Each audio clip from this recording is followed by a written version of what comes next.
समुद्र मंथन हिंदू पौराणिक कथा में एक बहुत महत्वपूर्ण घटना है जो देवताओं और असुरों के बीच अमृत प्राप्त करने के लिए की गई थी। यह कथा श्रीमद् भागवत, विष्णु पुराण और अन्य ग्रंथों में भी वर्णित है। समुद्र मंथन के दौरान कई दिव्य और अद्भुत वस्तुएं निकली जिन्हें 14 रत्न कहा जाता है। यह कथा कुछ इस प्रकार है। दुर्वासा ऋषि के श्राप से देवराज इंद्र और सारे देवतागण शक्तिहीन हो गए थे। असुर राजा बलि का राज्य तीनों लोकों पर था। इंद्र सहित देवतागण उससे भयभीत रहते थे। इस स्थिति के निवारण का उपाय केवल वैकुंठनाथ भगवान विष्णु ही बता सकते थे। धर्म ग्रंथों के अनुसार ब्रह्मा जी के साथ समस्त देवतागण विष्णु जी की शरण में पहुंचे। उनकी स्तुति करके उन्होंने भगवान विष्णु को अपनी विपदा सुनाई। भगवान विष्णु ने देवताओं को असुरों के साथ मिलकर समुद्र मंथन करने का उपाय बताया और यह भी बताया कि समुद्र मंथन में अमृत की प्राप्ति होगी जिसे पीकर आप सभी अमर हो जाएंगे। स्वयं भगवान विष्णु श्री विष्णु कच्छप अवतार लेकर मंदरांचल पर्वत को अपनी पीठ पर रखकर उसका आधार बन गए। नारायण अर्थात भगवान विष्णु ने असुर रूप में असुरों का और देवता रूप में देवताओं में शक्ति का संचार किया। समुद्र मंथन में सबसे पहले हलाहल विष निकला। उस विष की ज्वाला से सभी देवता तथा असुर जलने लगे और उनकी क्रांति फीकी पड़ने लगी। इस पर सभी ने मिलकर भगवान शंकर की प्रार्थना की। देवताओं तथा असुरों की प्रार्थना पर महादेव शिव उस विष को पी गए, किंतु माता पार्वती ने विष को उनके कंठ से नीचे नहीं उतरने दिया। अतः हलाहल विष के प्रभाव से शिव का कंठ नीला पड़ गया। इसलिए महादेव को नीलकंठ भी कहा जाता है। हलाहल विष को पीते समय शिव की हथेली से थोड़ा सा विष पृथ्वी पर भी गिर गया, जिससे सांप, बिच्छू आदि विषैले जंतुओं ने ग्रहण कर लिया। हलाहल विष के बाद समुद्र मंथन से कामधेनु गाय बाहर निकली। यह दिव्य गाय है जो सभी इच्छाओं को पूर्ण कर सकती है। इसे ऋषियों ने प्राप्त किया। कामधेनु का वर्णन पौराणिक गाथाओं में एक ऐसी चमत्कारी गाय के रूप में मिलता है जिसमें दैवीय शक्तियां थीं, जिसके दर्शन मात्र से ही लोगों के दुख व पीड़ा दूर हो जाती थी। समुद्र मंथन के दौरान तीसरे नंबर पर उच्चैःश्रवा घोड़ा निकला। पौराणिक धर्म ग्रंथों और हिंदू मान्यताओं के अनुसार इसे देवराज इंद्र को दे दिया गया था। उच्चैःश्रवा के कई अर्थ हैं, जैसे जिसका यश ऊंचा हो, जिसके कान ऊंचे हो अथवा जो ऊंचा सुनता हो। इस घोड़े का रंग श्वेत था। उच्चैःश्रवा का पोषण अमृत से होता है और इसे घोड़ों का राजा कहा जाता है। समुद्र मंथन के दौरान चौथे नंबर पर ऐरावत हाथी निकला। ऐरावत हाथी देवताओं के राजा इंद्र के हाथी का नाम है। समुद्र मंथन से प्राप्त रत्नों के बंटवारे के समय ऐरावत को इंद्र को दे दिया गया था। ऐरावत को शुक्ल वर्ण और 4 दांतों वाला बताया गया है। रत्नों के बंटवारे के समय इंद्र ने इस दिव्य गुण युक्त हाथी को अपनी सवारी के लिए ले लिया था, इसलिए इसे इंद्रहस्थी अथवा इंद्र कुंजर भी कहा जाता है। समुद्र मंथन के दौरान 5वें नंबर पर कौस्तुभ मणि प्रकट हुआ, जिसे भगवान विष्णु ने अपने हृदय पर धारण किया। यह बहुत ही चमकदार थी और ऐसा माना जाता है कि यह मणि जहाँ भी होती है वहाँ किसी भी प्रकार की दैवीय आपदा नहीं होती। समुद्र मंथन के दौरान 6ठे नंबर पर कल्प वृक्ष प्रकट हुआ। हिंदू पौराणिक मान्यताओं के अनुसार यह वृक्ष सभी इच्छाओं की पूर्ति करने वाला वृक्ष था। देवताओं के द्वारा इसे स्वर्ग में स्थापित कर दिया गया।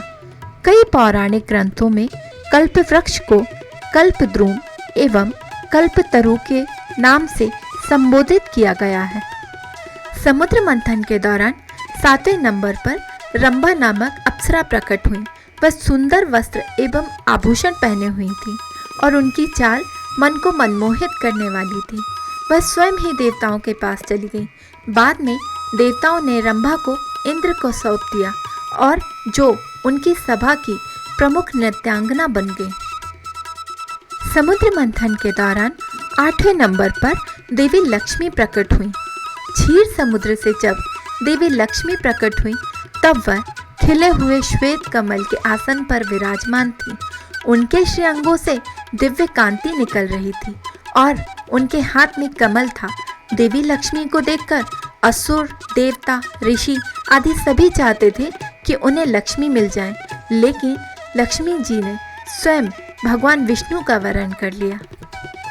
समुद्र मंथन के दौरान 9वें नंबर पर वारुणी प्रकट हुई। भगवान विष्णु की अनुमति से इसे दैत्यों ने ले लिया। वास्तव में वारुणी का अर्थ मदरा है और यही कारण है कि दैत्य हमेशा मदरा में डूबे रहते थे। समुद्र मंथन के दौरान 10वें नंबर पर चंद्रमा प्रकट हुए, जिन्हें भगवान शिव ने अपने मस्तक पर धारण कर लिया। समुद्र मंथन से 11वें नंबर पर पारिजात वृक्ष प्रकट हुआ। इस वृक्ष की विशेषता यह थी कि इसे छूने से ही थकान मिट जाती थी। यह वृक्ष भी देवताओं के हिस्से में चला गया। समुद्र मंथन के दौरान 12वें नंबर पर 5 जन्य शंख प्रकट हुआ। इसे भगवान विष्णु ने अपने पास रख लिया। इस शंख को विजय का प्रतीक भी माना गया है। साथ ही इसकी ध्वनि को भी बहुत ही शुभ माना गया है। विष्णु पुराण के अनुसार माता लक्ष्मी समुद्रराज की पुत्री हैं तथा शंख उनका सहोदर भाई भी है। अतः यह मान्यता है कि जहाँ शंख होता है वहाँ लक्ष्मी जी का भी निवास होता है। इन्हीं कारणों से हिंदुओं द्वारा पूजा के दौरान शंख अवश्य बजाया जाता है। समुद्र मंथन के दौरान 13वें नंबर पर हाथ में अमृतपूर्ण स्वर्ण कलश लिए श्याम वर्ण चतुर्भुज रूपी भगवान धन्वंतरी प्रकट हुए। अमृत वितरण के पश्चात देवराज इंद्र की प्रार्थना पर भगवान धन्वंतरी ने देवों के वैद का पद स्वीकार कर लिया और अमरावती उनका निवास स्थान बन गया। बाद में जब पृथ्वी पर मनुष्य रोगों से अत्यंत पीड़ित हो गए तो इंद्र ने धन्वंतरी जी से प्रार्थना की कि वह पृथ्वी पर अवतार लें। इंद्र की प्रार्थना स्वीकार कर भगवान धन्वंतरी ने काशी के राजा दिवोदास के रूप में पृथ्वी पर अवतार धारण कर लिया। उनके द्वारा रचित धन्वंतरी संहिता आयुर्वेद का मूल ग्रंथ है। आयुर्वेद के आदि आचार्य सुश्रुत मुनि ने धन्वंतरी जी से ही इस शास्त्र का उपदेश प्राप्त कर लिया।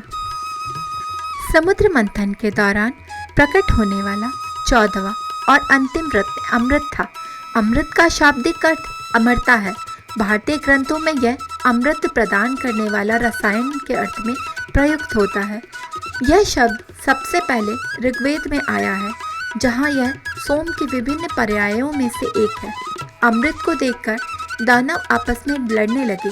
तब भगवान विष्णु ने मोहिनी का रूप धारण कर अमृत को सुरक्षित रखने की कोशिश की और अमृत बांट दिया और इस प्रकार देव दानव के युद्ध का अंत हुआ।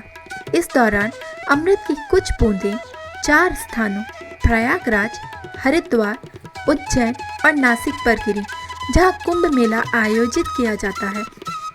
यह मान्यता है कि इन स्थानों पर स्नान करने से सभी पापों का नाश हो जाता है और मोक्ष की प्राप्ति होती है। समुद्र मंथन से हमें यह सीख मिलती है कि कठिन परिश्रम के बाद ही अद्भुत और मूल्यवान चीज़ें प्राप्त होती हैं। इसमें विष और अमृत दोनों की प्राप्ति यह दर्शाती है कि जीवन में अच्छे और बुरे दोनों का अनुभव होता है। यदि आप कुंभ के बारे में जानना चाहते हैं तो मेरे पिछले वीडियो में ज़रूर देखें। यदि आपको मेरा ये वीडियो पसंद आया तो please like, subscribe and share and bell button बजाना ना भूलें।